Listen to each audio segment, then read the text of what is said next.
हर्कबहादुर हस्याङ फस्याङ गर्दै गाउँको चिया पसलमा छिर्छ र जोडले टेबल ठोक्दै कराउँछ।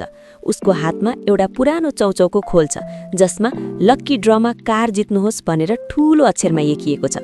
ऊ खुसीले पागल भएको छ र आफ्नो साथी गफिरेलाई भन्छ, ए गफिरे, अब यो थोत्रो साइकल फाल्दिन्छु, म त कारमा हिँड्ने भए। हर्कले कार नआउँदै गाउँभरि हल्ला फैलाउँछ र खुसियालीमा मान्छेहरूलाई पार्टी दिन्छु भन्दै उधारोमा रक्सी र मासु टन्न खुवाउँछ। घर पुगेर हर्कले अझै ठूलो रवाफ देखाउँछ। उसले कार राख्न ठाउँ नपुग्दैन भनेर आफ्नो ओत लाग्ने पुरानो गोठ आफैले भत्काउन थाल्छ। श्रीमतीले पहिले कार त आउन देऊ न बुढा भन्दा उसले उल्टे हप्काउँछ र भन्छ, त आइमाईलाई के थाहा, कार आएपछि त तँलाई सपिङ लानुपर्छ, ठूलो ठाउँ चाहिन्छ।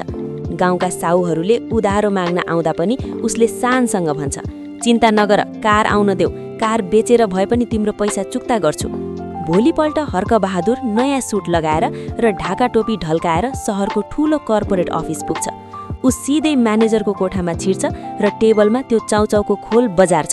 उसले शानसँग भन्छ, ल साउजी, मेरो कार कुन रङको छ, मलाई रातो रङ मनपर्छ, चाबी दिनुहोस्। म्यानेजरले चस्मा मिलाउँदै कुपन हेर्छ र एकछिन टोलाउँछ। त्यसपछि म्यानेजर बिस्तारै हाँस्दै भन्छ, हर्कबहादुरजी, यो कुपन त ठिकै हो, तर एउटा सानो समस्या छ। यो कुपनको म्याद त सन् 2020 मै सकिसकेछ, अहिले त 2026 चलिरहेको छ।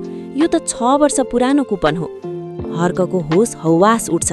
उसले भन्छ, तर मैले त हिजो मात्र पसलबाट किनेको हो नि। म्यानेजरले सम्झाउँछ कि पसलेले उसलाई पुरानो स्टक भिडाएको रहेछ। हर्कबहादुर रित्तो हात र मलिन अनुहार लिएर लुसुक्क गाउँ फर्किन्छ।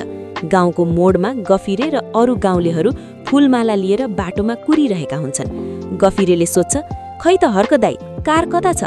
हर्कले मुन्टो बटार्दै भन्छ, के भन्नु भाइ, कार त आएको थियो, तर बाटो साँगुरो भएर मोडी नै सकेन, त्यसैले मैले त कारै फिर्ता गरिदिएर आएँ। त्यत्तिकैमा पछाडिबाट उसकी श्रीमती कराउँदै आउँछिन् र सबैको अगाडि भन्छन्, ए बुढा, त्यो कुपन त चाउचाउको होइन, मुसा मार्ने ओखतीको प्याकेटको खोल पो रहेछ। अघि पसलेले घरमा आएर पैसा मागेर हैरान पारिसक्यो। सबै गाउँलेहरू गलल्ल हाँस्न थाल्छन्।